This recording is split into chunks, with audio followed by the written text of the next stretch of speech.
statistically significant, you believe it, without realizing the methodology of the study is so stupid. Yeah. What it's saying How would really you even doesn't know? matter. You just see the headline. Yeah.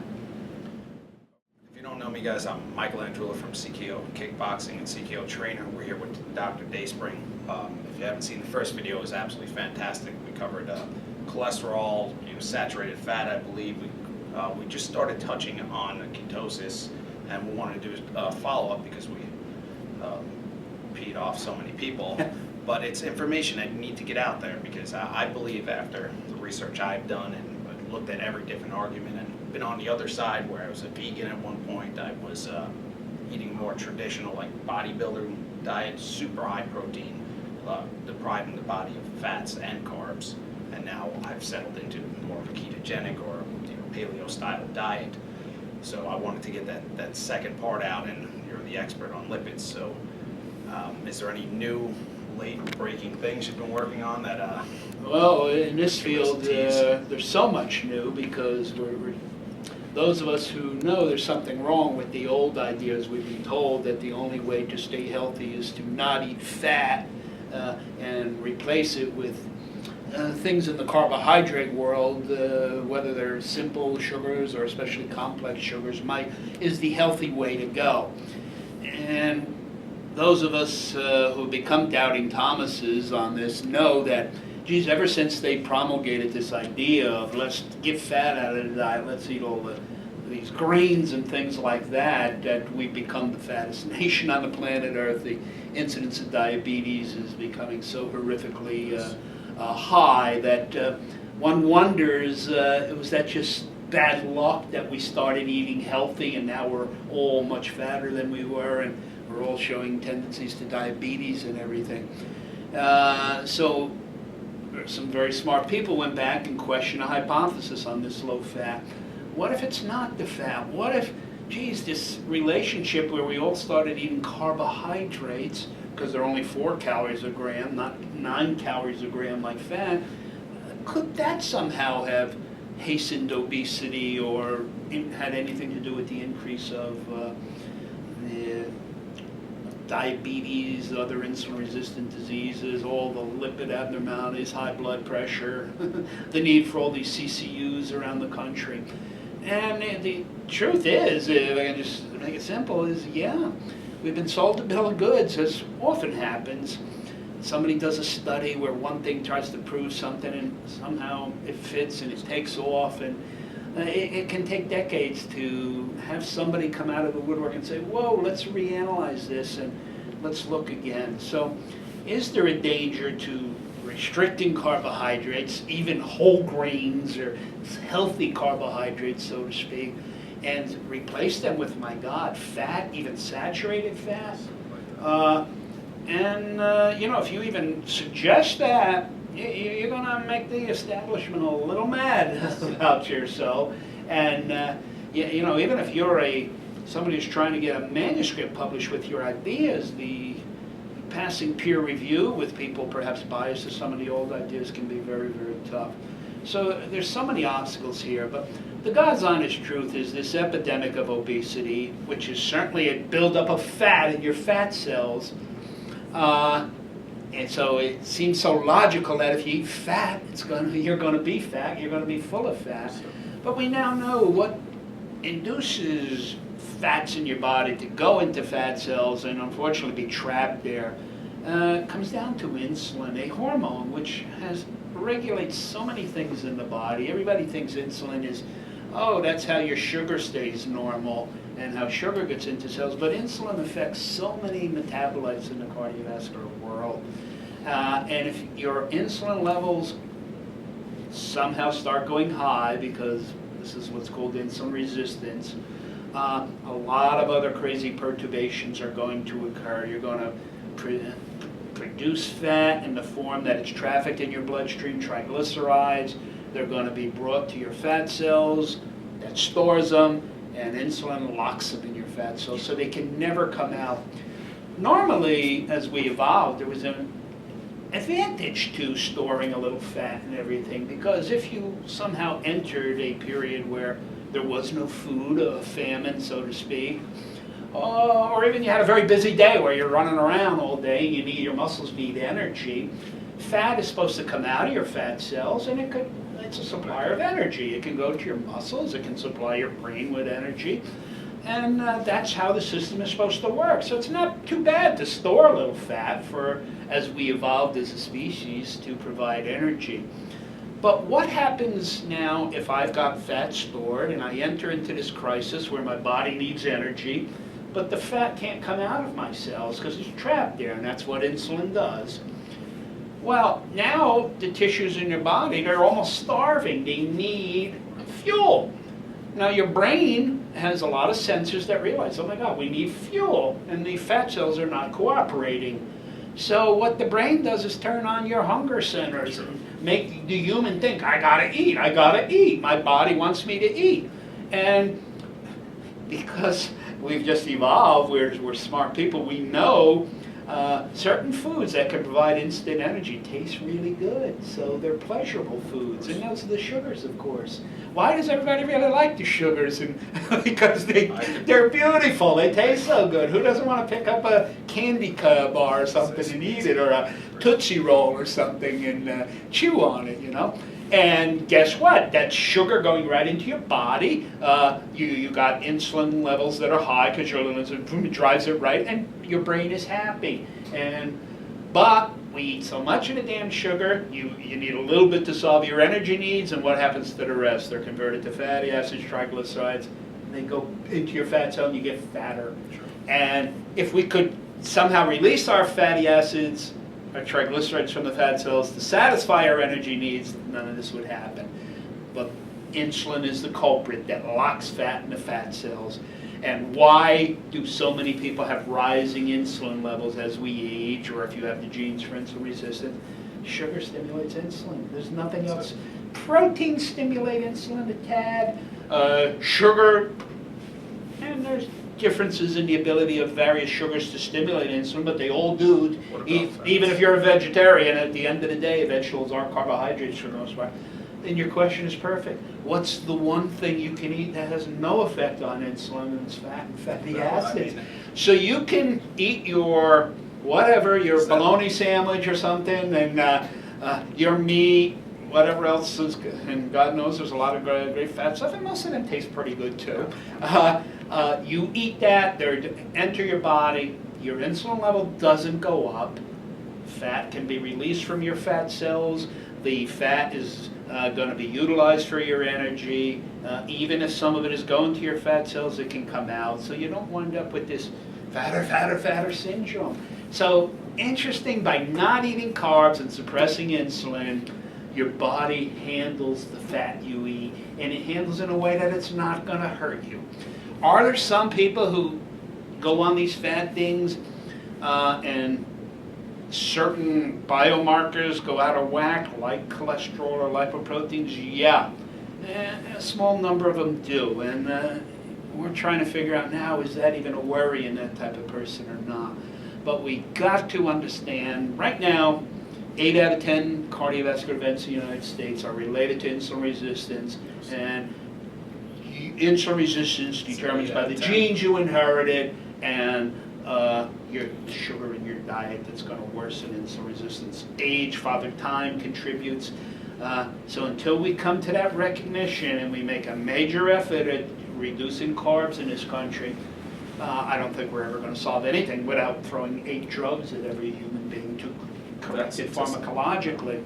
Now you mentioned ketosis, which is taking this to somewhat of an extreme where you're really very carb conscious, you're not eating carbohydrates, so your diet is going to be mostly proteins, but a lot of the fat, and both polyunsaturated and saturated, and you can eat both types of fat. Is that like anything else? Do you really want to push it to that extreme? If you are ketotic, and ketones are a byproduct of some of the metabolism of fatty acids, is that bad? Well, we've known for a long time ketones can certainly provide the brain. Brain loves sugar, but the brain can use ketones as a source of energy and making all those brain cells function. Everybody knows that brain has constant energy. If we made your sugar zero, you'd be dead real quick because your brain would stop functioning. But if we lowered your sugar and you're not eating sugar, as long as you have ketone bodies floating around your central nervous system, your brain is one happy organ. Sorry to interrupt, but there was a fascinating, I don't know who actually conducted the study, I'm sure they wouldn't do it today, but it was on Peter's site, eatingacademy.com, which is fantastic, and they put somebody in ketosis. He didn't do it, but he referenced, and then they introduced insulin until they dropped his blood sugar down to almost nothing. Dangerous level. And he was absolutely fine. Yeah. I mean, And sounds crazy, you know, it's sort of known for a long while. If you go back and you read chemical pathways throughout the body, including the brain, the ketones are a wonderful source. Sure. You can bet in those paleo days you're talking about, there were a lot of ketotic humans walking around as we evolved. Obviously evolved, we didn't become extinct as a human race, even though a lot of those people were clearly ketotic, because the availability of carbs back then was, you know, it's almost an agricultural byproduct. Most of the carbohydrates we're eating were non-existent.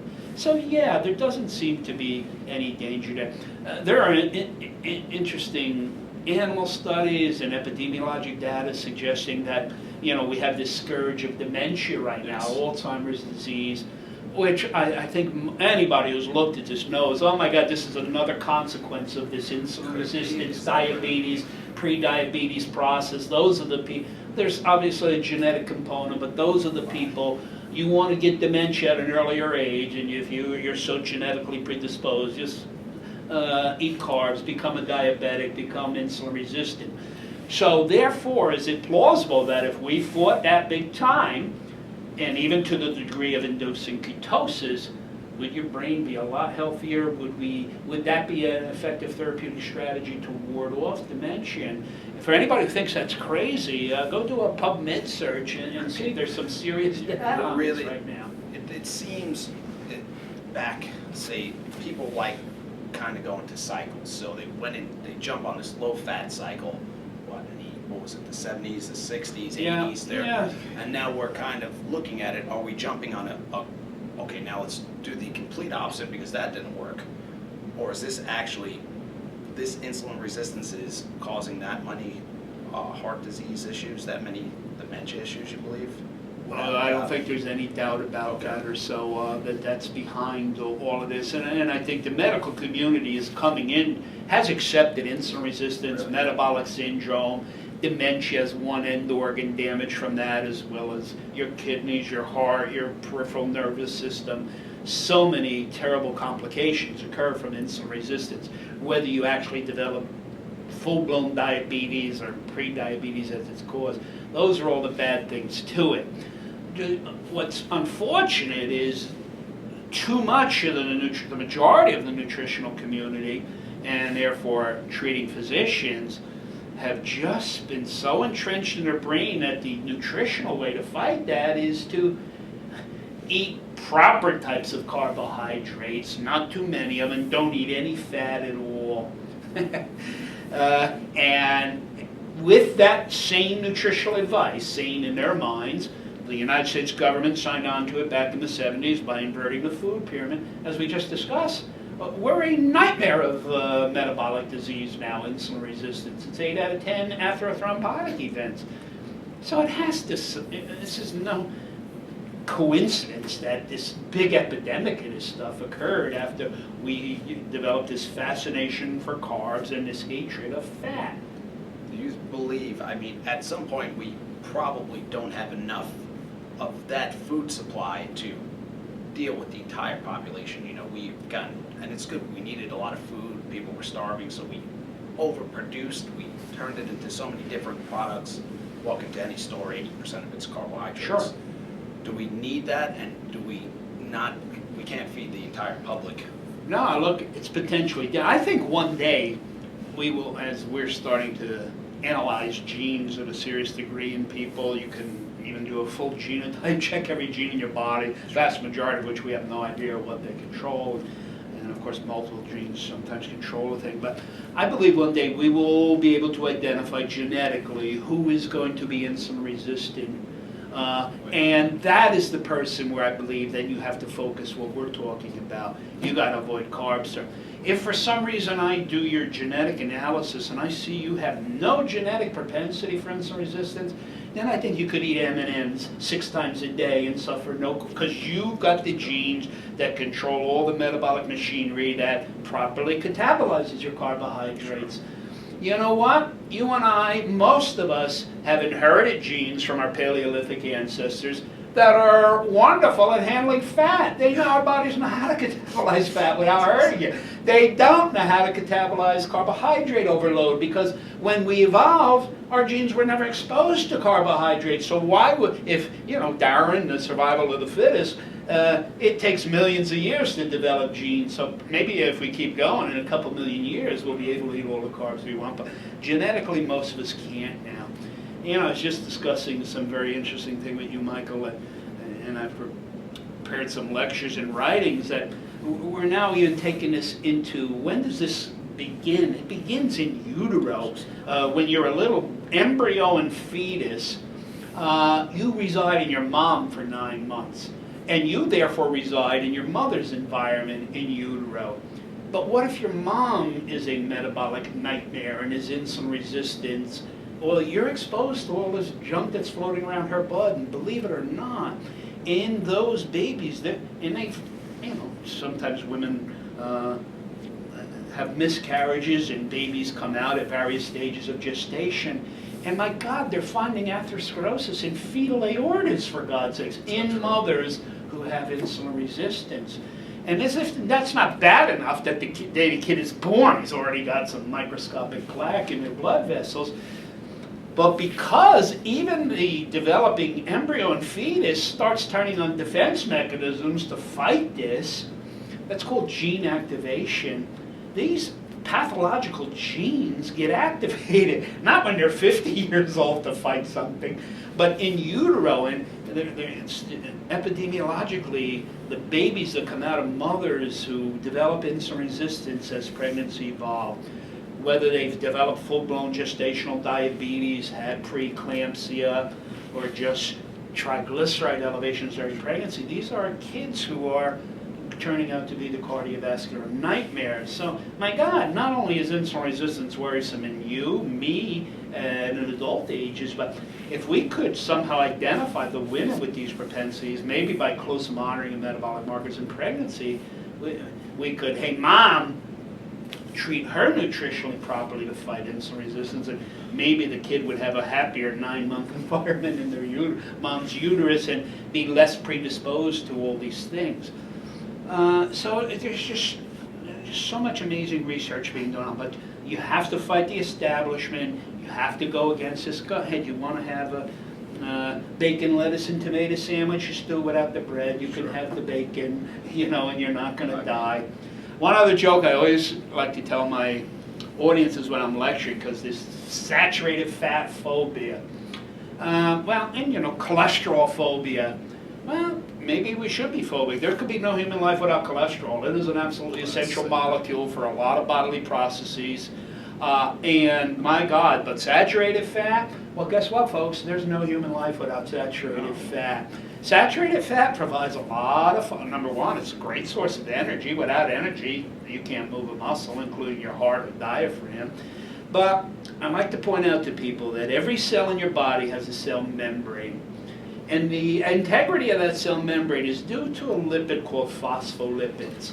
And phospholipids are sort of a phosphorus moiety with 2 long-chain fatty acids attached to it, at least 50% of which has to be saturated fat. The others are the bioactive fats, the polyunsaturated. But if you don't have saturated fats in your cell membrane, you can't have a cell membrane.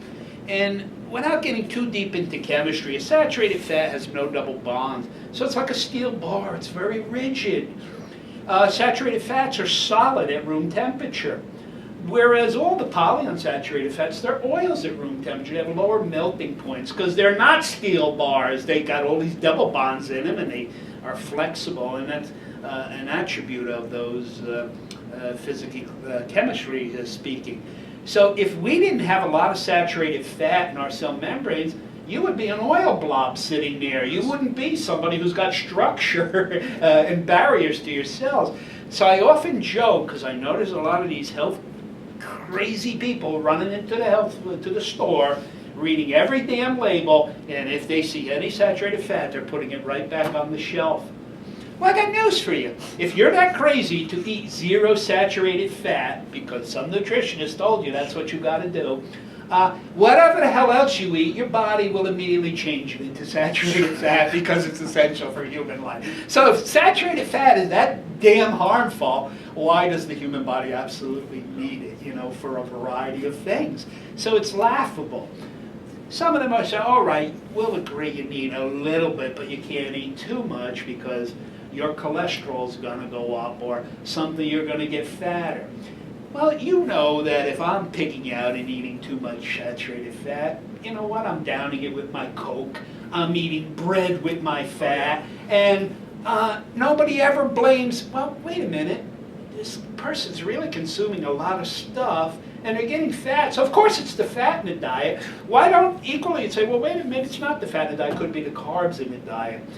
And of course the people who say, I'm putting you on a low-fat diet, and these people lose weight, nobody ever realizes they're eating a ton less carbohydrates than they used to eat too. So, but it's always blame the fat or reward the fat if you're not eating it, and carbs never enter into the equation. Do you ever get together, if I'm a cardiologist, one of our clients in the hospital who's getting just blockages in his arteries, but I was speaking to the surgeon, and he wasn't a cardiologist, but if I'm a heart doctor, and I'm actually doing the surgery, I'm going to pull out all of those blockages, which are made up of cholesterol and what other materials, and then I'm going to tell people, don't eat this stuff. Do you guys get together and tell the cardiologist, listen, it wasn't? It's a tough message for a cardiologist.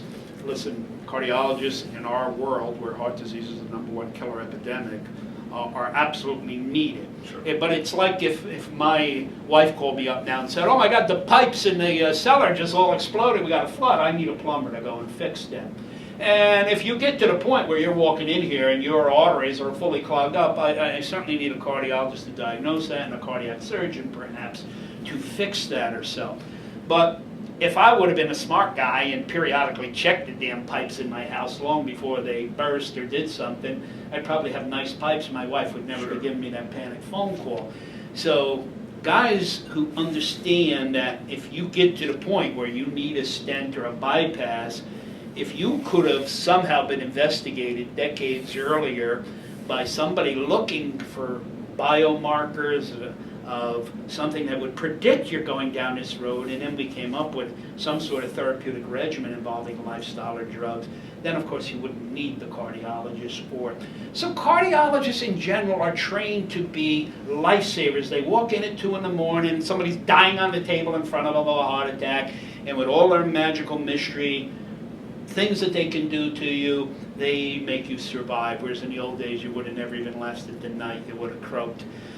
So that's all great. We love cardiologists. We're not going to stop heart disease anytime soon.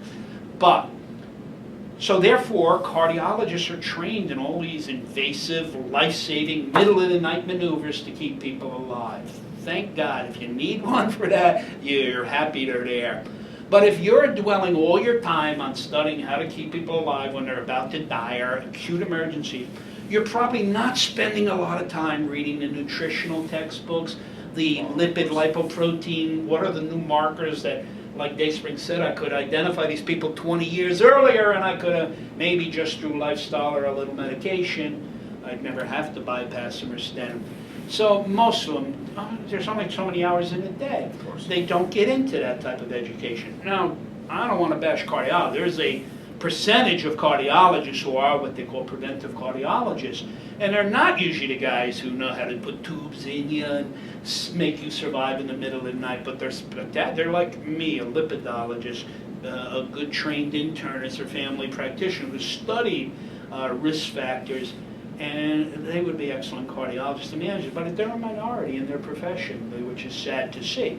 And it is almost impossible for a layman to know, I don't care what type of doctor they're going in, what is this physician's or healthcare provider or is my nutritionist cognizant of all these new, not only tests that we can do to know who's going to do this, but then to suggest some sort of therapeutic regimen, which must start with lifestyle.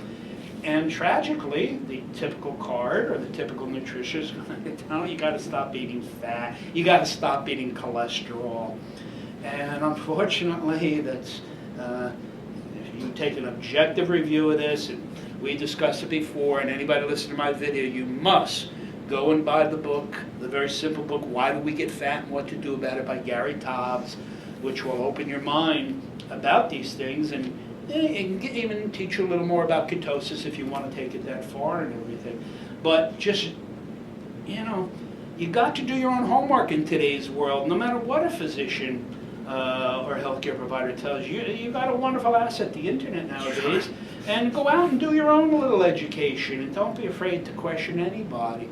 Even if somebody somehow tripped into my office and really didn't know about this, and here I might tell them, no, I don't worry about how much fat you're eating, or eat whatever cholesterol you want. They might think I'm crazy, but they ought to go check it out. Maybe there's enough about me and others like me on the internet now where you can read. God knows not only Gary Taubes, but Peter Tia, the website you mentioned, is certainly worth a visit to just get a better idea on this stuff. And we have to refocus. We need leaders out there actually going. We never had the bird's eye view, and now we're kind of putting it together, and you're obviously a humongous part of that because you're well, I'm just one of the doubting Thomases and always looking for better ways. The day we have no more heart disease, the day I'll say, all right, we've solved it. Although we're doing a lot better than we used to. But and those of us who use the modern biomarkers in the laboratories that look beyond the standard stuff that most doctors are doing, and therefore almost have no prayer of identifying this, at least in early stage, we see it, where, the lipids aren't bad, or your sugar isn't that bad, but we have a number of other biomarkers that tell us, oh my God, how insulin resistant you are, even though your lipid, cholesterol concentrations, even your triglycerides aren't that bad. You have the wrong type of lipoproteins, which are little fat balls, which on the inside carry your cholesterol and triglycerides. And the God's honest truth is it doesn't matter how much cholesterol is inside this fat ball, it's how many of these fat balls you have. And if you got too many, you're dying, despite the fact that your cholesterol measurements might be good. I say you're dying, the majority of them. There's still a little enigma with that, but it's the particles. So doctors who aren't assaying lipoproteins are going to miss a lot of bad stuff, because they're saying if your lipid levels look good, you can't have too many bad lipoproteins, and nothing could be further from the truth. I think we discussed that a lot in our last video, and I don't want to go through that whole pathway again. Please go and look at video part 1 if you haven't already, to understand that inside here is triglycerides and cholesterol, and how you could have just a little bit of cholesterol in this dump truck, but if you got a zillion of these, whatever cholesterol's inside, are taking it right into your arteries. This is pretty awesome. If you guys aren't familiar with the lab here, it's Health Diagnostics Labs. Did they mean to do HDL, by the way? Well, I think they did. At least physicians know HDL is high density lipoprotein. That's supposed to be the good lipoprotein. Believe me, that's another theory that has a lot of untruth about it. It may or may not be good, depending on how it's performing in your body. Just because you have HDLs doesn't tell me, are they doing the good things? HDLs can do bad things too, and everybody knows the LDL is the bad guy. But if your LDLs are doing what they're supposed to do, which is bring cholesterol back to the liver, LDLs are absolutely required. We evolved LDL particles, so you just don't want to have too many of them. So there are very many radical changing concepts, and which is why you have to not bet the whole ball game on cholesterol measurements, where you have to look at particle measurements.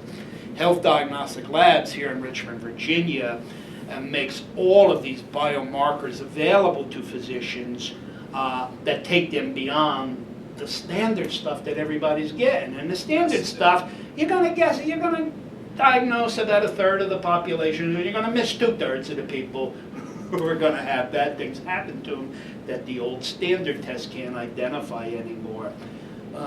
We sort of hinted that there are genetic tests coming, but there's several already available that can give me tremendous details on what your metabolic or cardiovascular risk is. The real exciting thing down here, we're about to unveil a sort of a insulin-resistant diabetes panel, which is going to tell me long before your sugar ever goes up that, oh my God, you're exactly the person who we have to have our health coaches come in and teach you about the low-carb diet and everything. And a whole variety of other metabolic markers. We're now testing both, do your cells produce too much cholesterol over synthesize, or is your intestine over absorbing too much? And if that's occurring, does that matter? If it matters, are there very specific nutritional or pharmacologic therapies that would address that? And if a physician isn't looking at that, he has no clue that what regulates cholesterol in the body, that's called homeostasis, is grossly out of whack because all the doctor's looking at is cholesterol in the bloodstream, and that looks good. A thing I always like to point out in any video, and I'm sure I said it the last time, I don't care about cholesterol in your blood. It cannot hurt you. The only time cholesterol hurts you is if it builds up in your artery wall. So if you come to me and you have too much cholesterol in the blood, the only thing I might say is, ooh, let me do the test to make sure you don't have too many of these dump trucks, because if you do, they're taking the cholesterol to your arteries.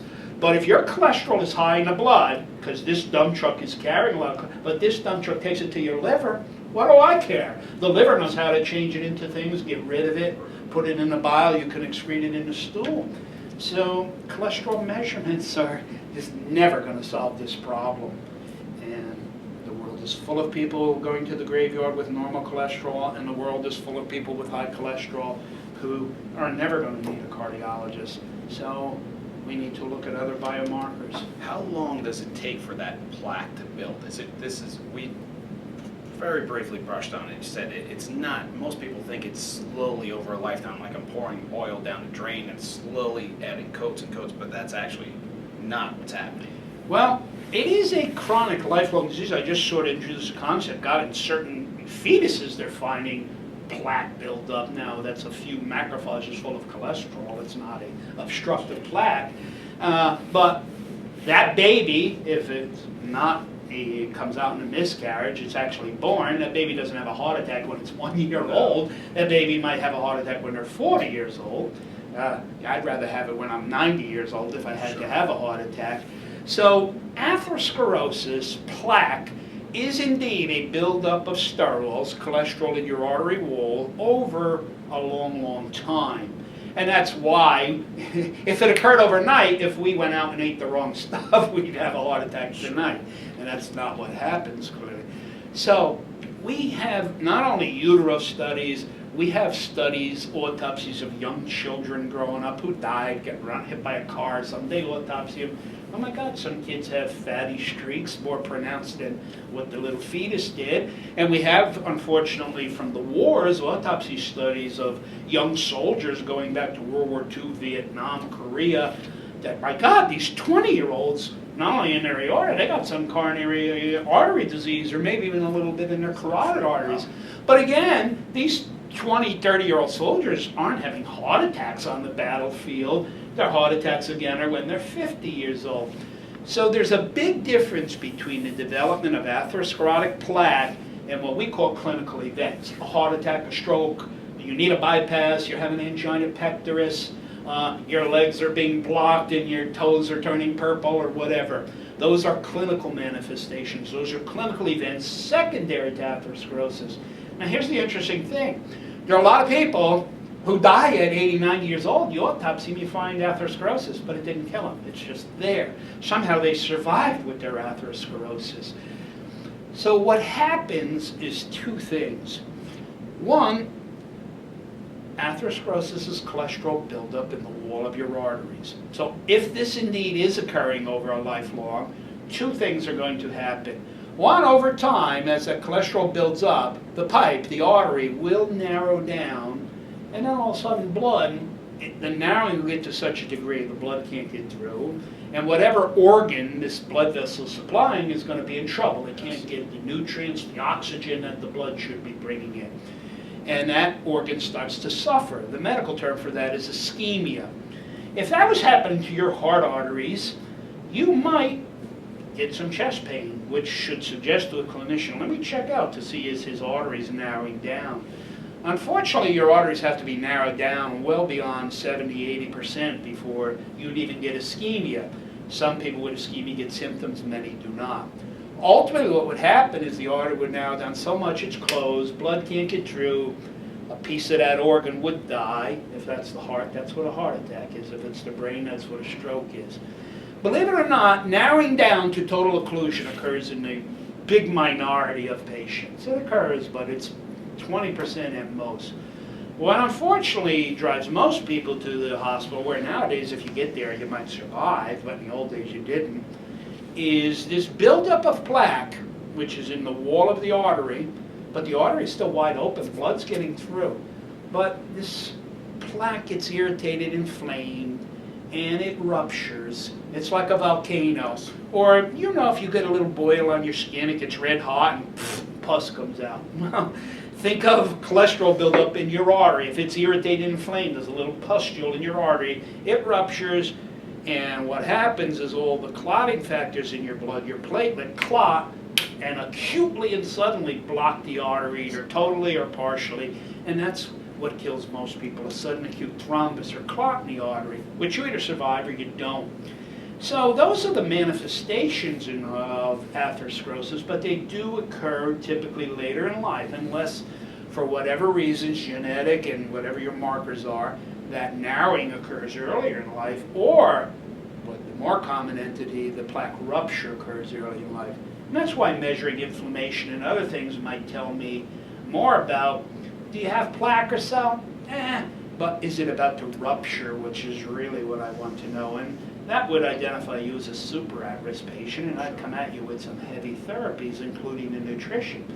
But if we can reduce these particles early in life, if we can take the inflammation out of your artery wall, you might get a little plaque, but they'll find it when they bury you when you're 90 years old, but it's not what put you in the hole in the ground, it's some other disease. So there is some skill to diagnosing who are the ones that are going to have clinical events. So, and it's very interesting in even these autopsy studies that I've told you about, and I sort of hinted, hey, and in young soldiers they found plaque. Well, guess what? If you autopsy young women in their 20s and 30s, you find just as much plaque. And everybody's been told women can't get heart disease. But men and women, they're both going to have their clinical events decades down the road.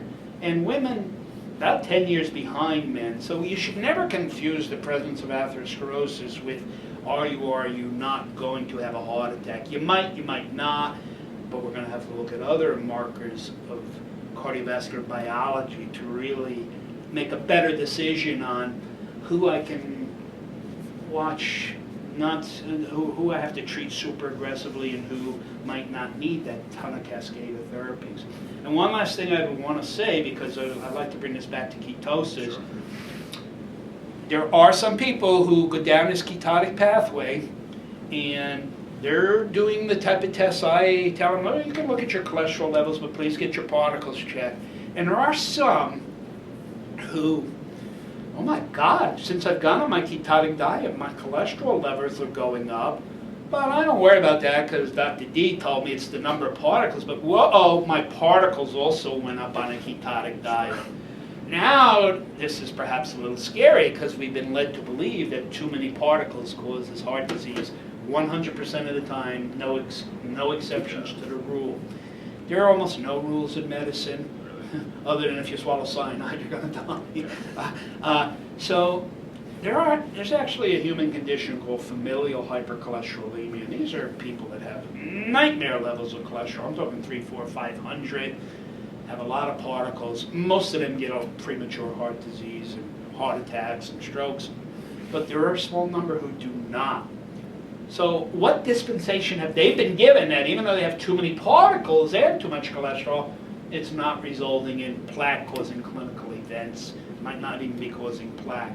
And if there is such a segment of people, could a ketotic person who has somehow driven up his cholesterol and particle number, which we would normally take as risk factors, it's not a risk factor in him. And here's the theory as to why those people with the disease, familial hypercholesterolemia, some of them don't get heart disease, and why perhaps a ketotic person doesn't. And almost anybody who's gone into ketosis, who's had the big workup ahead of time, not only saw lipid abnormalities, but they saw a lot of this other stuff I've hinted at, inflammation in the artery wall, markers of insulin resistance, and there are several biomarkers of that, coagulation abnormalities. They go on this ketotic diet, the coagulation abnormalities disappear, all of the markers of insulin resistance disappear, their sugar levels are perfect, inflammatory markers all disappear. That would tell a clinician like me, my God, their arteries, which were terribly irritated, inflamed, and dysfunctional, have healed themselves, and they're strong. They're like you. Look at how strong you look compared to me. So you would, if somebody come and assaulted you today, you'd last a lot longer in that fight than if they came and assaulted me, because what defenses do I have against a fight? None. You do. But if I got too many particles assaulting my artery wall, if I've got a diseased, inflamed artery, they're going right the hell in, even if they're not that high. Sure. But if I had a phenomenal arterial wall, an endothelium as it's called, maybe even if I have too many particles, they bounce off the damn artery, they don't go in, they return to the liver. So there is that plausible hypothesis right now, which is going to take studies to confirm it. And this is why I think if you are going to venture down this ketotic pathway, and you got to pick the right healthcare professional who understands all of these things, is looking at the more modern biomarkers, and just because maybe a particle count is going up, if everything else is normal, maybe we can watch that.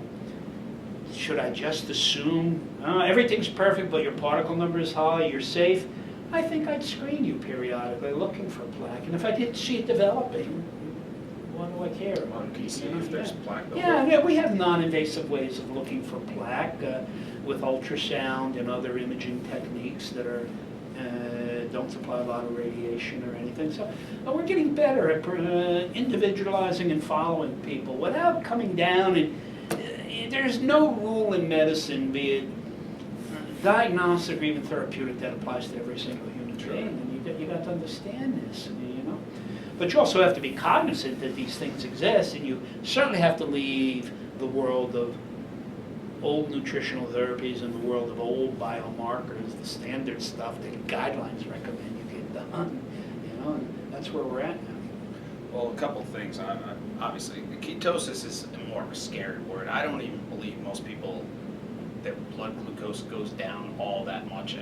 More than likely, the proteins are being broken down into sugars, which I believe to some extent, maybe some fats are releasing the glycerol, which is providing sugars. Sure. Do you believe that if you eat, say, 50, I think that maybe 50 carbs for an overweight person is not low carb, it's just reasonable carbs. Yeah. Do you believe that to be true? As a general statement, I would say so. And this comes down again to the individualizing medicine. And without me knowing every detail of your genotype and how you're going to handle any metabolite or any substance you're eating or your body's producing, so even those where obviously if you've listened to me in these videos, I think of your insulin resistance, we have to start restricting carbohydrates on you. Whether you want to take it to the ketotic stage or not is almost your decision, because that's not easy, as It's you know. hard, yeah. You really have to be conscious of what you're eating, and most people are perhaps not prepared to do that. But I think if we all agree, and I think most of us do, and even the old-type dietitian would understand. If you're insulin resistant, she's going to tell you not to eat fat, but she's also going to tell you at least you can't eat the simple sugars. But how much sugars do we have to restrict in the average person who's not going to go on to the ketotic type of lifestyle? It's going to be very individual. Now we're all eating, most obese people are insulin resistant, eating hundreds of grams of carbohydrates a day, and no wonder their insulin levels are high. But if we have to suppress insulin back to normal, how much carbohydrate restriction does it take in a given patient? Well, certainly under 100 grams, whether 50, I think you have to try and error. So it's, most people you can't come in day one and make them eat 0 carbs. It's difficult, it's hard. And maybe it's not necessary in everybody, unless you've done your own research and you do want to get into that ketotic world. But then you've probably already out-researched your doctor if you want to do that. So I think there's trial and error. We certainly hammer the carb restrictions. But you also, you don't have to make them so guilty, because if you're not eating carbs, you got to eat something. So what are you supposed to eat? Don't feel so bad if you're going to increase your saturated fat or your polyunsaturated fat intake. Be my guest. Now, again, you can't go, all right, I'll restrict my carbs and eat 82 pounds of fat a day. You'll still get some calories in you that will translate into, even too many fatty acids can be broken down into be stored in fat. So there are limits in everything, to be sure, but you don't have to measure out your fat in little cups there like the nutritionist is telling you have to and everything. So how much carb restriction in an individual patient, I think you're going to find out by trial and error and following metabolic markers, not only of lipids, of course lipoproteins, but also inflammatory biomarkers, insulin resistance biomarker, coagulation biomarkers, blah, blah, blah. And I don't think if a doctor's not doing those tests, I don't know how he would judge whether, I mean, he could put you on the scale and see weight going down, but as you know, you could eat, there's a lot of ways of losing weight, not all of which are terribly healthy, so we got to look at whatever we can look at nowadays in the bloodstream, and we have a lot of things we can do now and more coming. Fantastic. Yeah, I had mentioned my doctor. He was questioning me on how to lose weight, because I told him this program, and great guy, just out of medical school, and he basically said that was too hard and he was going to get liposuction, and he's 30 pounds. That's his defense against diabetes, and he's a doctor that is, as a well, listen, there are many ways to skin a cat, I guess, so if we could suck all fat out of the human body, but I got news for him. If I send somebody in for liposuction, but they don't change their lifestyle, another year from now I'm going to have to send them in for more liposuction, because they're just going to build right back up again. Now, bariatric surgery has been incredibly impressive at reducing insulin resistance, taking away diabetes, correcting lipoprotein abnormalities. Kind of an extreme way to do it. Now, maybe if you're at a point where you are grossly obese, fine, do it, but sooner you're still going to have to go back to the proper nutrition. Even bariatric surgery, where afterwards you really can't eat a lot, that's how, but if all you did was suck Coke all day long, you're going to be obese. Even though you're not eating 42 pounds of food anymore, but you're eating sugar, which is going to be converted and trapped as fat in your fat cells. So, worth with somebody. There are crazy ways and extreme ways to do it, and I'm not against bariatric surgery, because if you're morbidly obese, you're close to the precipice of something bad happening to you. Sure. And if you've pretty much probably proven you have not capable of even doing these type of diets, be they low carb or not. They try it, but they miss their M&Ms too much, or their white bread or Twinkies, and they go back to it. I think, and Christy, how are we doing on time? Good. One of the mental trip-ups that I see is they're overweight. I'm going to stop eating. Okay, they stop eating for a certain period of time, and then their brain overrides any thought pattern that they had, says, we need to eat something right now. Sure. They binge eat on whatever. And this is why diets fail. It just happens over and over. Look, starvation, you can lose weight. If I locked you in a gulag and didn't let you eat, you would be a skeleton, as we know from all sorts of, unfortunately, human experiences like that occur. That is not a sane nutritional approach to a human being. But any doctor knows too, if I did tell you to stop eating, that weight comes off, but then your body goes into massive, all sorts of biochemical machineries to retain a certain amount of fat in you. So and how does it do it? It starts eating your muscles, it starts eating your bones, and that's why they shrink away. But your body, it wants to keep you alive, it wants to keep your heart beating, so your body will catabolize whatever the hell. If you're not eating it, your body will, sooner or later you'll die, but it can knock off fat and then it plateaus. And unless we change what's pulling fat into your fat cells and releasing it for use when it's needed, and that's insulin, we're never going to sanely approach run-of-the-mill obesity and the metabolic abnormalities secondary to obesity. Do you have any opinion either way, where a lot of, say, the paleo experts out there, or even Peter, say the the cells actually become adapted to working with fat, burning fat much better than the glucose after you've introduced more fat back into the diet and you've burnt up some more fat. Yeah, it certainly makes sense to me because, and I believe it's because we have the Paleolithic genes. That's the type of genetic and the metabolic machinery we have. Our cells know how to utilize fat efficiently and easily. It's not a pathological use of fat. It's what the cells are expecting. So that makes perfect sense to me. Other than the few genetically gifted people who have somehow evolved to learn how to catabolize sugars and things like that. Most of us have. So I think if indeed our genetic makeup is we're supposed to be eating fat, some protein, and our cells know how to do that, of course that would be normal cellular function. So in somebody who has been abusing carbohydrates or more than their body can handle, if we stop that, then I think you restore their cellular physiology to what you have the genes to properly handle or something. With the idea that in some people, again, you can't go eat out and eat a zillion tons of fat or anything else. There are limits on everything. But this thing that we're just, oh my God, if I don't read the label, if it says fat and I see fat in here and I eat, I'm going to die, is crazy. And you're going to be hungrier because the carbs are bumping. We explain that also because once those fat isn't coming out of the fatty acids coming out of your fat cells to supply your energy needs, your brain, which also needs energy, is going to sense, oh my God, we need more energy here, and it's turn on your hunger. It affects satiety, and you're going to. And we all know that the easiest way to make hunger pains go away or anything else is eat sugar real quick.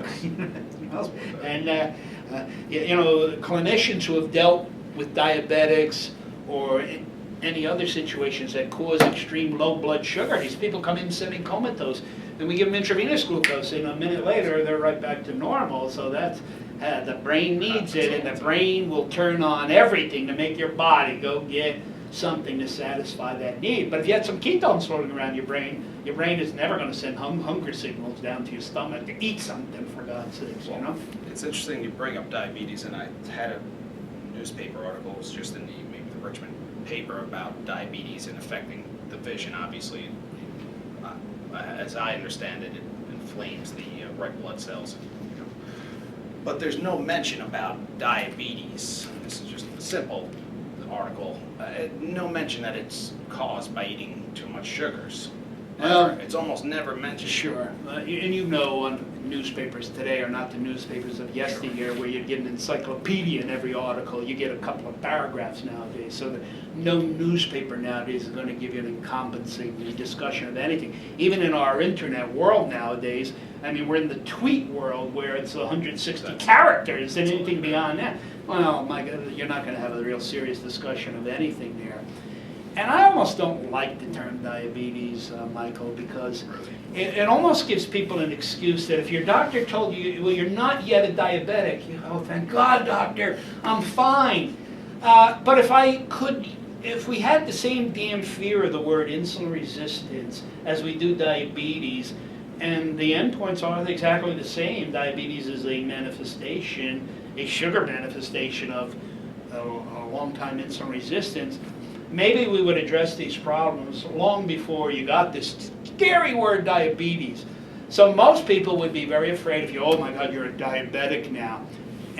But we somehow, us educators and everyday clinicians, be they nutritionists, medical doctors, allied healthcare professionals, have to put the fear of God of the word insulin resistance into people. Yeah. And the good news is the sooner in life, maybe in the third trimester of pregnancy, I diagnose that your insulin resistance is in your future, then instead of me writing 6 prescription drugs for you to fight it, I can at least coax you to understand what causes insulin resistance, the pathological role of insulin, and how carbohydrates are involved there, and why the low carb, you want to do the ketotic diet, is your, right now, absolute best way of avoiding 6 prescription drugs or tackling this metabolic thing.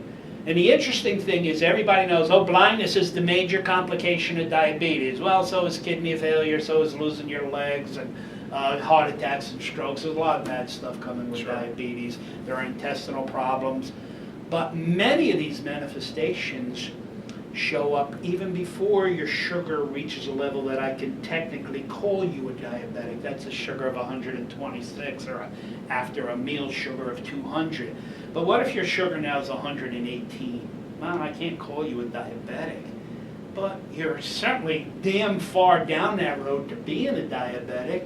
Wouldn't it have been nice if I would have known when your sugar was 88 that you're a person who in X number of years is going to be a diabetic, and I would know that by some of the other biomarkers I could do, because then I could introduce you long before you even thought it was necessary to the proper lifestyle to arrest your insulin resistance, which to me is going to be the low carb and eat whatever fats are reasonable for you unless you want to go to the ketonic stage. So we got to get away even from this diabetes. We have to understand that's like end-stage cancer, for God's sakes. I want to know the first time one cell is abnormal in you, and maybe I can get rid of that cell or heal that cell. I don't want to wait till it's metastatic throughout your whole body. So by the time your sugars are at a level that I can call you diabetic, if I could autopsy you and look at it, you've lost a lot of your brain cells. I guarantee you have atherosclerosis, your kidneys under strain, you've lost some sensation. Maybe your retina all of a sudden is... Any internist or family practice has been around. Sometimes people show up with numbness in the feet, poor vision. Oh, I thought you were diabetic. No, your sugar isn't bad, but they don't realize these are insulin resistance manifestations. So it's a nightmare out there, folks. And it's a global nightmare. It's not the United States. It's, Russia, China. We have a visitor, if I can talk while this is doing. And Hi. folks, How are you? Sorry, you kind of want to come in and sit over there? sure, come on in, everybody. You Come don't in. have to wait out here. And you guys can edit this if you want.